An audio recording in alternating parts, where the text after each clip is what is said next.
Amin. Amin. Dengarkan bacaan-bacaan dari kitab suci.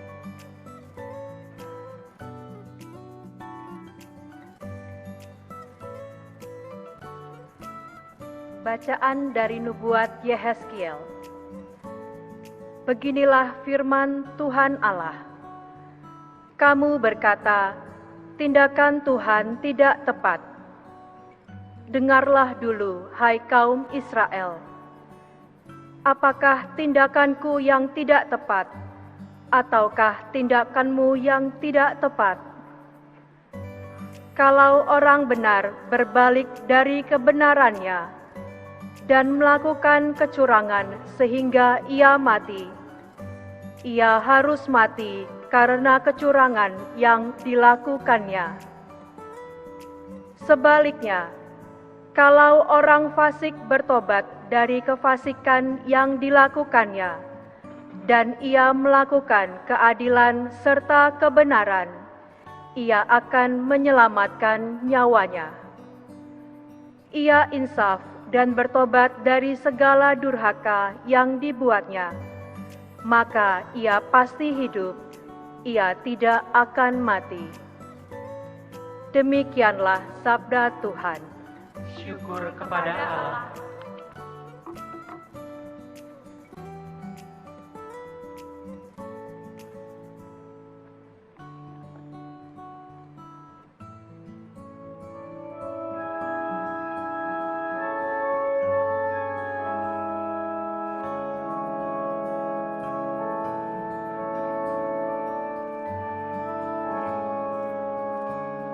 Perlihatkanlah kepada kami kasih setiamu, ya Tuhan.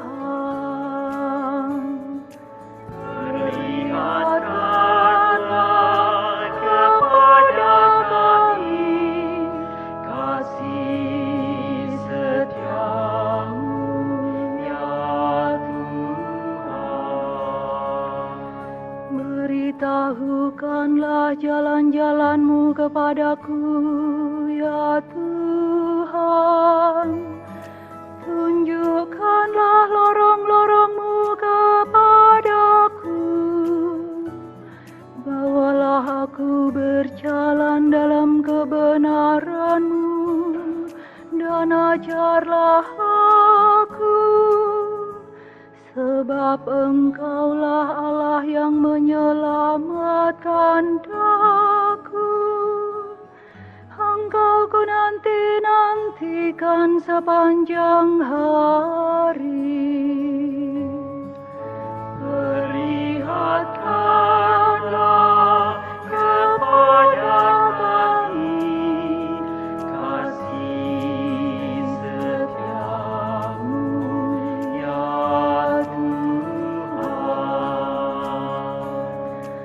Tuhan itu baik dan benar, sebab itu Ia menunjukkan jalan kepada orang yang sesat.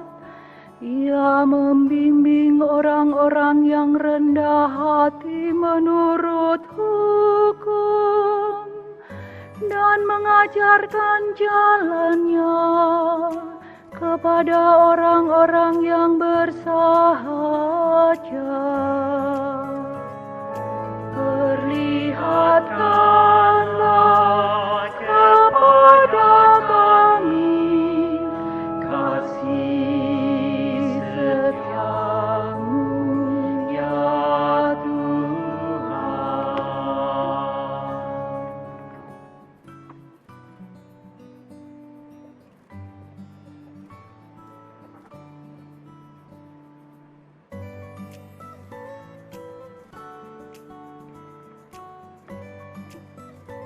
Bacaan dari surat Rasul Paulus kepada jemaat di Filipi.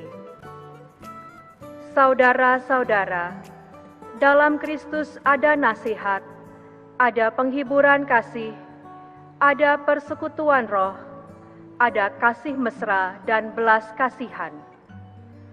Maka sempurnakanlah sukacitaku dengan ini: hendaklah kamu sehati sepikir dalam satu kasih, satu jiwa dan satu tujuan, dengan tidak mencari kepentingan sendiri atau pujian yang sia-sia. Sebaliknya, dengan rendah hati, anggaplah orang lain lebih utama daripada dirimu sendiri. Janganlah masing-masing hanya memperhatikan kepentingannya sendiri, melainkan kepentingan orang lain juga. Dalam hidupmu bersama, hendaklah kamu bersikap seperti Kristus Yesus. Demikianlah sabda Tuhan. Syukur kepada Allah.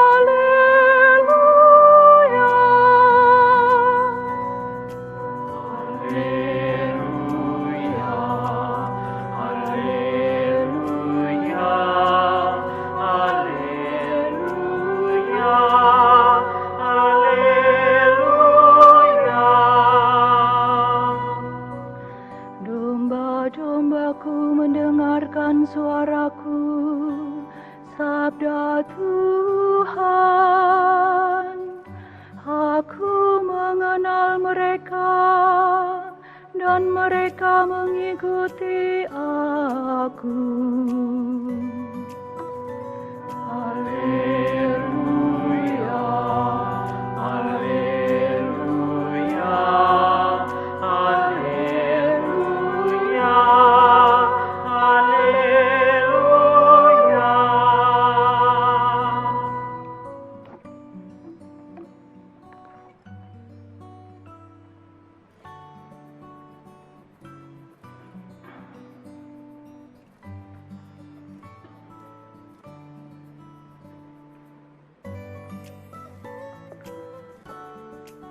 Semoga Tuhan beserta kita. Sekarang dan selama-lamanya. Inilah Injil Yesus Kristus menurut Santo Matius. Dimuliakanlah Tuhan. Sekali peristiwa Yesus berkata kepada imam-imam kepala dan tua-tua bangsa Yahudi, "Bagaimana pendapatmu? Ada seorang mempunyai 2 anak laki-laki. Ia pergi kepada yang sulung dan berkata, 'Anakku, pergilah dan bekerjalah dalam kebun anggur hari ini.' Jawab anak itu, 'Baik, Bapak.' Akan tetapi ia tidak pergi. Lalu orang itu pergi kepada anak yang kedua dan berkata demikian juga. Anak itu menjawab, 'Aku tidak mau.' Akan tetapi kemudian ia menyesal dan pergi. Siapakah di antara kedua orang itu yang melakukan kehendak ayahnya?" Jawab mereka, "Yang terakhir." Kata Yesus kepada mereka, "Sesungguhnya aku berkata kepadamu, para pemungut cukai dan para perempuan pelacur dan akan mendahului kamu masuk ke dalam kerajaan Allah. Sebab Yohanes datang untuk menunjukkan jalan kebenaran kepada kamu, dan kamu tidak percaya kepadanya. Akan tetapi para pemungut cukai dan para perempuan pelacur percaya kepadanya. Meskipun kamu melihat, tetapi kemudian kamu tidak dapat menyesal, dan kamu tidak juga percaya kepadanya." Demikianlah Injil Tuhan. Terpujilah Kristus.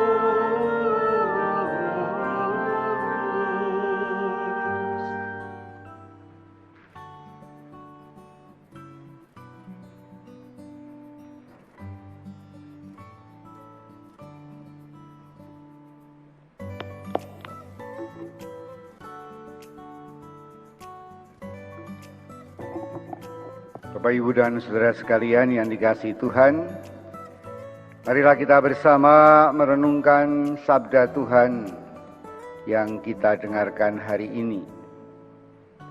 Saya akan mulai dengan sebuah dongeng. Suatu hari Lucifer mengejek Tuhan Yesus. Setan itu mengatakan, dengan adanya pandemi ini saya tutup semua gereja-gerejamu sehingga orang tidak bisa lagi pergi ke gereja. Dan Tuhan Yesus mengatakan kepada Lucifer itu, kamu salah. Saya justru membuka gereja-gereja di rumah-rumah, di tempat-tempat mereka tinggal. Saya mengunjunginya secara online ataupun live streaming, sehingga sekarang banyak keluarga-keluarga berdoa bersama, mengikuti misa bersama dari rumah mereka masing-masing. Banyak para gembala-gembala yang membuat renungan-renungan yang bagus. Melalui itu semua mereka lebih giat dalam hidup rohani, merenungkan firman-Ku.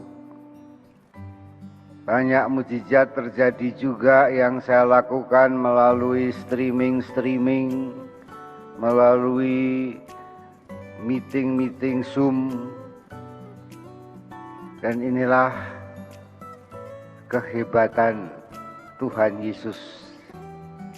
Tuhan Yesus menggunakan cara-cara yang canggih sekarang ini untuk datang kepada umat-Nya. Maka kemudian Lucifer pergi dan malu. Bapak, Ibu, dan saudara sekalian yang dikasihi Tuhan, kehadiran Tuhan Yesus di tengah-tengah kehidupan kita, dalam keluarga kita, dalam rumah kita membutuhkan tanggapan-tanggapan. Injil tadi yang kita dengarkan menggambarkan bagaimana tanggapan orang-orang. Ada yang mengatakan, saya mau berangkat tetapi tidak mengerjakan, dan ada yang mengatakan tidak tapi malahan mengerjakan. Bacaan pertama,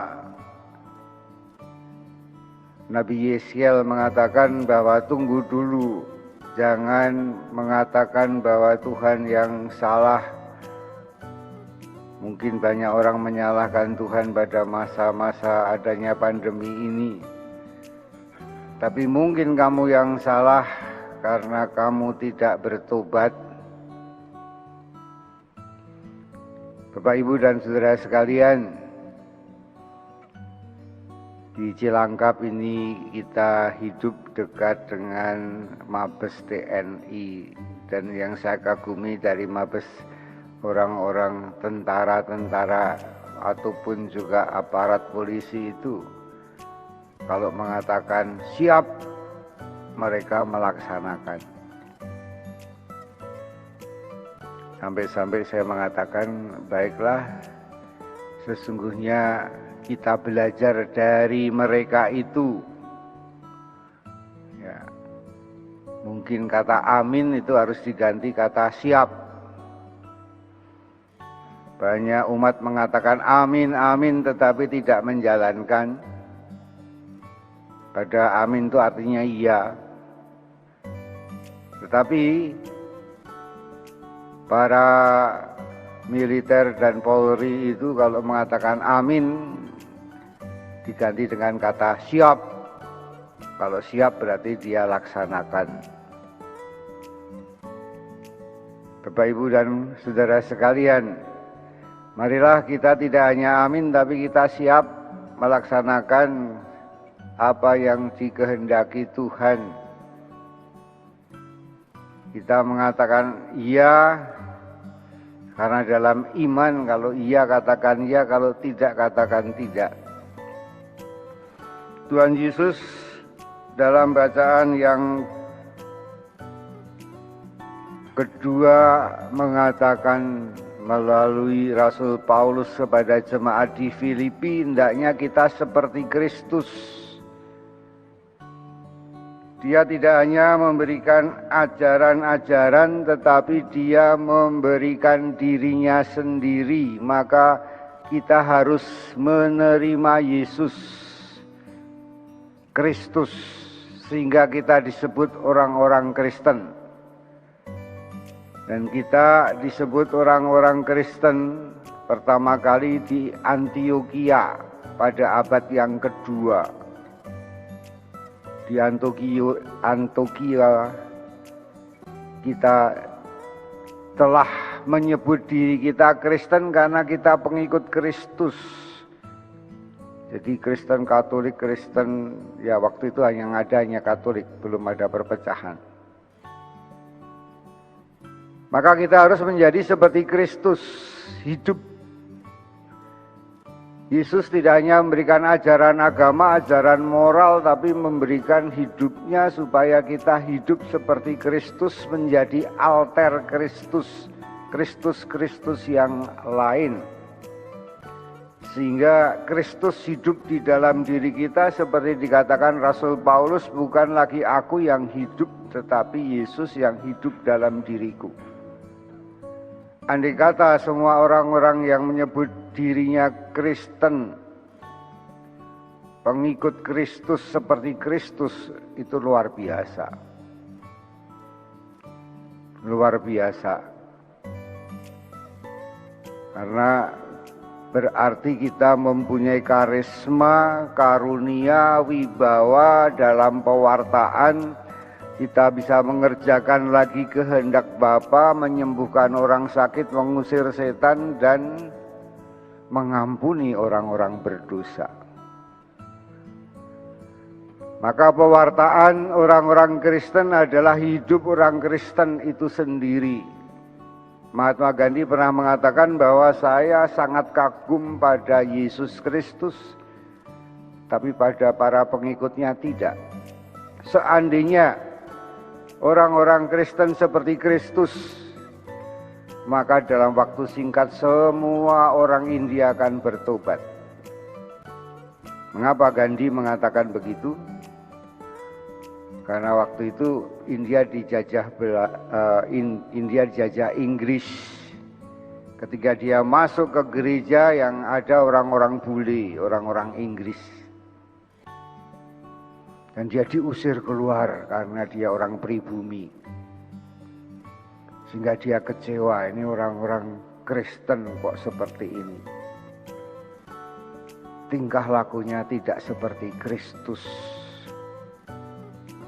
Maka marilah kita menjadi seperti Kristus. Ada apa di dalam Yesus Kristus? Dikatakan bahwa Yesus Kristus, dalam Kristus ada nasihat, penghiburan, kasih, persekutuan roh, kasih mesra, belas kasih, ada mujizat, ada hidup abadi, ada semuanya. Karena Kristus adalah jalan kebenaran dan hidup.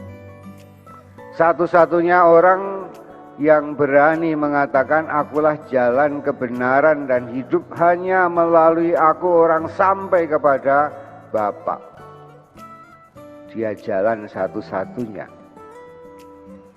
Maka saudara sekalian yang menjadi pengikut Kristus, marilah kita semakin hidup oleh Kristus, menerima Yesus Kristus karena Yesus menerima kita semua.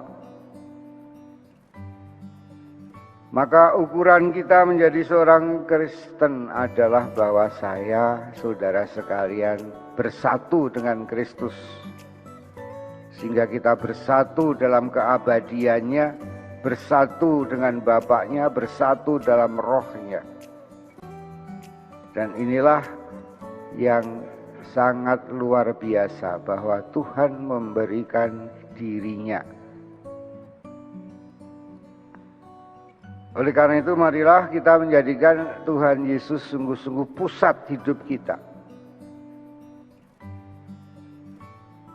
Lucifer mau membuat dunia ini kacau, agama-agama kacau, gereja kacau, tercerai-berai karena adanya pandemi. Tapi Tuhan Yesus menertibkan kembali. Sejauh kita berpusat kepada Yesus, kita seperti roda dan Yesus sebagai porosnya. Kalau roda tidak ada porosnya, maka dia menggelinding kemana saja, tidak tahu arah.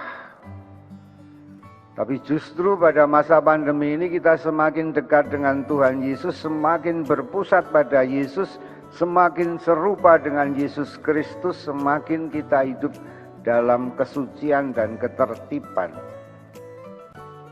Maka jadilah seperti Yesus Kristus, kita juga menjadi panutan bagi orang lain. Pada masa pandemi ini marilah kita sehati sepikir di dalam kasih dan satu tujuan. Tujuan kita jelas, bersatu dengan Yesus menuju rumah Allah Bapa. Maka marilah kita hidup dengan Tuhan Yesus di dalam menghadapi segala perkara, sehingga segala perkara dapat kita tanggung di dalam Dia yang memberikan kekuatan. Kita menyucikan mulut dengan masker, hidung, mata, menyucikan juga tangan kita dicuci, kaki kita dicuci, dan kita juga hidup dalam ketertiban. Makan, minum, tidur, mengikuti Tuhan Yesus yang hidup dalam keteraturan, ketaatan kepada Allah Bapa. Kita tidak hanya menjalankan protokol-protokol yang dibuat pemerintah, tapi lebih daripada itu. Kita juga mau berdoa di dalam nama Yesus Kristus untuk orang-orang sakit, untuk para medis, untuk para pemimpin di dalam nama Yesus, dalam kuasa Roh Kudus. Kita berdoa untuk menyucikan orang dari dosa, penyakit, roh jahat, dan beban jiwa.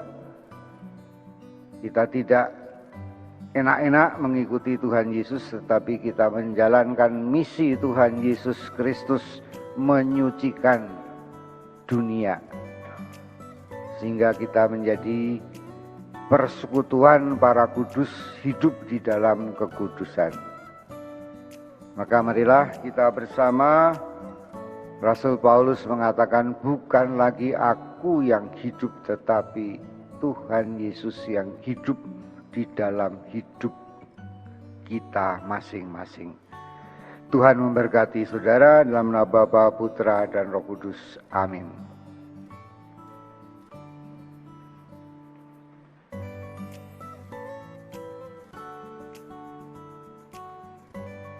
Saudari-saudaraku yang terkasih, hari Sabtu tanggal 5 September yang lalu, Bejana Rohani, Senatus Bejana Rohani Jakarta merayakan Ekaristi tahunan bersama dengan Bapak Uskup Paskalis Bruno. Sebagai pemimpin rohani Senatus Bejana Rohani Jakarta, saya mengajak seluruh prajurit Maria se-Indonesia Barat untuk mengikuti teladan Maria. Sama seperti dalam bacaan Injil hari ini. Namun saya berharap para prajurit Maria mempunyai sikap yang tangguh. Bukan hanya mengatakan siap tetapi tidak melaksanakan. Dalam homili, Romo Rohadi sudah mengatakan kepada kita semua seperti para tentara yang mengatakan siap dan melaksanakan. Di situ juga saya mengajak seluruh umat, para prajurit Maria, legioner untuk mengatakan saya siap dengan gerakan sederhana. Saya siap diutus. Gerakan sederhana. Dan itu mau kita bawa sepanjang hari-hari ini. Sehingga sama dalam bacaan kedua, kita hidup seperti Kristus. Tidak hanya mementingkan diri kita sendiri, tapi kepentingan orang lain.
Kemuliaan sepanjang segala masa. Amin. Atas petunjuk penyelamat kita dan menurut ajaran ilahi, maka beranilah kita berdoa. Bapa kami yang ada di surga, dimuliakanlah namamu. Datanglah kerajaanmu, jadilah kehendak-Mu di atas bumi seperti di dalam surga. Berilah kami rezeki pada hari ini, dan ampunilah kesalahan kami seperti kami pun mengampuni yang bersalah kepada kami. Dan janganlah masukkan kami ke dalam pencobaan, tetapi bebaskanlah kami dari yang jahat.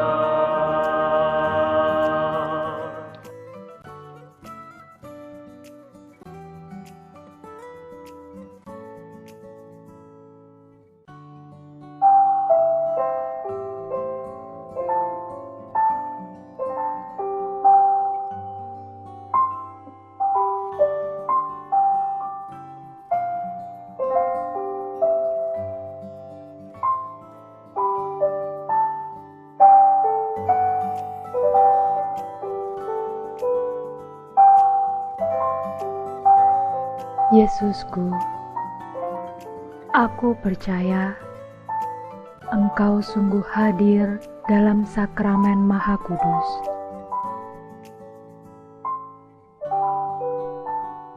Aku mencintaimu lebih dari segalanya, dan aku merindukan kehadiran-Mu dalam jiwaku. Karena sekarang aku tak dapat menyambut-Mu dalam sakramen Ekaristi, datanglah sekurang-kurangnya secara rohani ke dalam hatiku. Karena Engkau hadir di sini, aku memelukmu dan mempersatukan diriku sepenuhnya kepadamu. Jangan biarkan aku terpisah daripadamu. Amin.